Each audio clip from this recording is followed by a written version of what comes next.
బాగా ఉద్యమం అనేది అంటే రైతులు కరెంటు బిల్లులకు వ్యతిరేకంగా చేసిన ఉద్యమం అది. ఆ ఎపిసోడ్ చెప్పండి ఒకసారి. చంద్రబాబు నాయుడు కాలంలో ప్రతిపక్షాలన్నీ ఏకమై రకరకాల సమస్యల మీద ఫైట్ చేస్తూ వచ్చిన కాలం. ఉదాహరణకు కోఆపరేటివ్ మెంబర్షిప్ 11 రూపాయలకు మెంబర్ ఉండేది. పెంచాలా వద్దా అని కాకుండా ఒపీనియన్ ఎట్ట అడిగాడంటే 500కు పెంచాలా 1000కి పెంచాలా అని అడిగాడు. అప్పుడు ఏం చెప్తారు అందరూ? ఆటోమేటికలీ 500కు పెంచమంటారు కదా. ప్రజలు చెప్పారు కాబట్టి పెంచినాను 500కు పెంచి. కరెంటు ఉద్యమాన్ని కూడా అలా తీసుకొచ్చే ప్రయత్నం చేసి ఎలక్ట్రిసిటీ ఛార్జెస్ విపరీతంగా పెంచేసాడు, భయంకరంగా పెంచి. అసలే కరెంటు లేదు, చేదు రాత్రులు అయినప్పుడు రైతులు చనిపోవడం ఎక్కువ. కరెంటు ఉద్యమం అంటే పీక్ స్టేజ్కి వచ్చింది అఖిలపక్షాన్ని. ఆ మూమెంట్లో మేమందరం పెద్ద చలో అసెంబ్లీ పిలుపునిచ్చేసి ఇందిరా పార్క్ నుంచి ఇటు అసెంబ్లీకి బ్రిడ్జి మీద నుంచి జస్ట్ బ్రిడ్జి దిగుతున్నారు జగజ్జీవన్ స్టాచ్యూ. అసలు కాల్పులు మామూలుగా కాదు, టగా టగా టగా ఎగిరిపోతున్నాయి. మీరు ఆ విజువల్ చూస్తే ఆశ్చర్యంగా ఉంది. అక్కడికి వచ్చేసరికి మొత్తం నేను పడిపోయాను, నన్ను తొక్కేశారు. టకా టగా కాల్ చేసరికి విష్ణువర్ధన్ రెడ్డి అక్కడికక్కడే స్పాట్. పలసమన్నతను కాంగ్రెస్ ఆంధ్ర బేస్డ్ ఇక్కడ ఉన్నాడు. వీళ్ళిద్దరూ స్పాట్లో డెడ్ అనమాట. వాళ్ళని కాల్చగానే వాళ్ళని ఎత్తుకొని వచ్చేస్తున్నారు వీళ్ళు. ఆ వచ్చేటప్పుడు మళ్ళీ కాల్పులు జరుగుతున్నాయి. ఆ తగలడం ఇట్లా దారెమ్మడి టెలిఫోన్ బూత్లో పనిచేసి ఒక అమ్మాయి పోతుంటే అమ్మాయి తోళ్ళ తగిలి ఇట్లా అసలు ఎవరికి పడితే వాళ్ళు తగిలినాయి అంతే. కాదు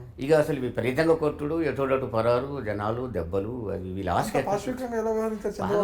రాజశేఖర రెడ్డి గారి కారును ధ్వంసం చేశారు. ఎమ్మెల్యే క్వార్టర్స్ లో ఎమ్మెల్యేలను కూడా కొట్టారు, లోపలికి దూరి క్వార్టర్లోకి దూరి. అంటే మొత్తం 21 మంది గాయాలు, 3 చనిపోయారు. ఎర్లీ మార్నింగ్ నేను 6 o'clock అట్లా బ్రష్ వేసుకొని బయటకు వస్తున్నా ఇంట్లో నుంచి. పోలీసులు వచ్చారు. సార్ మిమ్మల్ని అరెస్ట్ చేస్తారు. ఎందుకంటే మీరు రాజాడీలకి దగ్గర ఒక బస్సు తగలబెట్టారు అని కేసు అని పెట్టేశారు.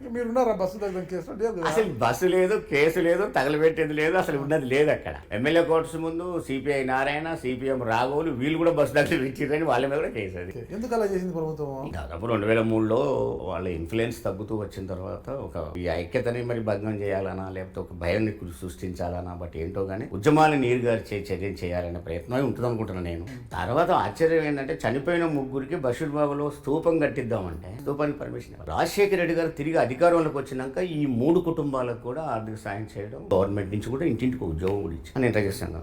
వారి భార్య కూడా ఎంప్లాయీ. ఇప్పుడు కూడా చంద్రబాబు నాయుడు గారు వారు ఊపిరి తీస్తే రాజశేఖర రెడ్డి గారు కుటుంబానికి ఊపిరి పోసిండు.